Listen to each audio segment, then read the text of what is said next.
There are wildlife corridors, large and small. Colorado has large tracts of public land, but as human growth continues, all of the non-public land will be developed. This trend won't quit. In a world of over 7 billion humans, the pressure is too great, and all the private land will be developed someday.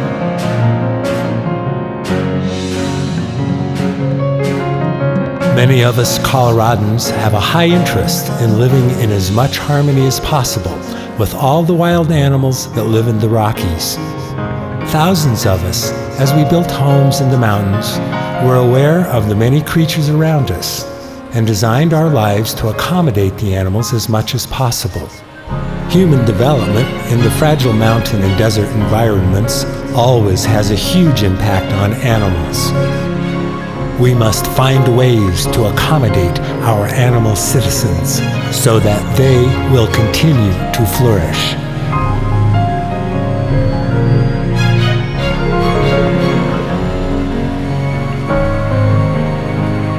The land belongs to the animals too.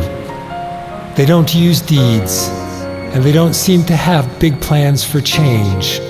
They just live on it. Sometimes they have development projects too, like beavers building dams. But whatever they do, it is in the context of their own survival.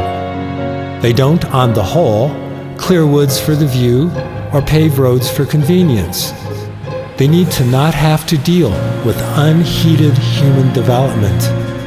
It is our responsibility to do all we can so that future generations of wild animals will thrive, and future generations of humans will be enriched and inspired.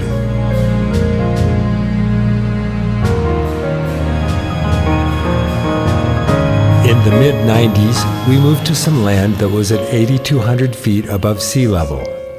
The whole subdivision is about 2,500 acres and is surrounded by public land, including BLM and the Rio Grande National Forest running west to the Continental Divide.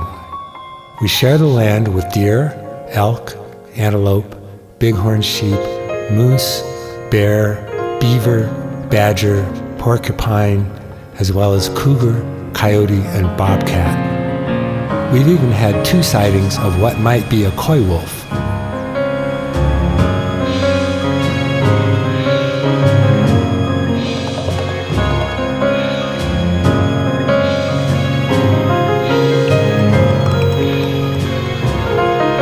A small creek flows through our subdivision, and our parcel has maybe 200 yards of frontage. The creek is very special. It is spring-fed and continues to flow in severe drought. I've seen years when the upper Rio Grande is puddles, but our creek had flow. Our parcel is a half-mile corridor coming from upland down to the creek. We made the decision 25 years ago to build in the upland about a third of a mile from the creek and leave our 15-plus acres of riparian habitat pristine. No homes, no buildings, no fences, and no vehicles.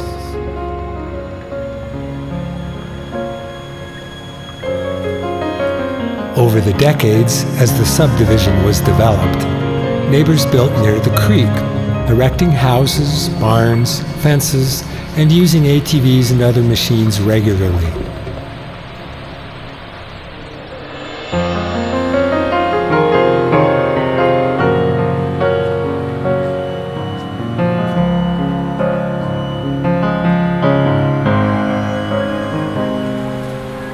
Our parcel of land has become a small but vital corridor for the animals to access and cross the creek.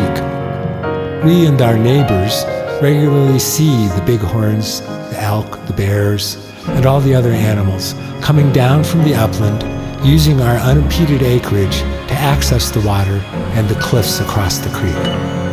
Had we not left this vacant, the potential range of these animals would be restricted and their quality of life degraded.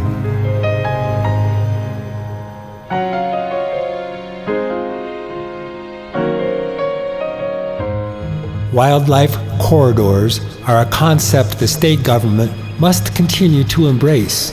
and greatly expand across all of Colorado. The elk form large groups when they move and must be given right of way.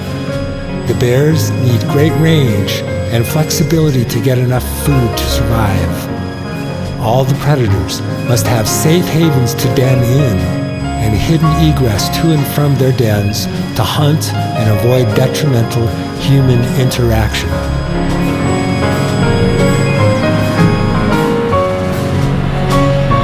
The future of wild Colorado is in the balance.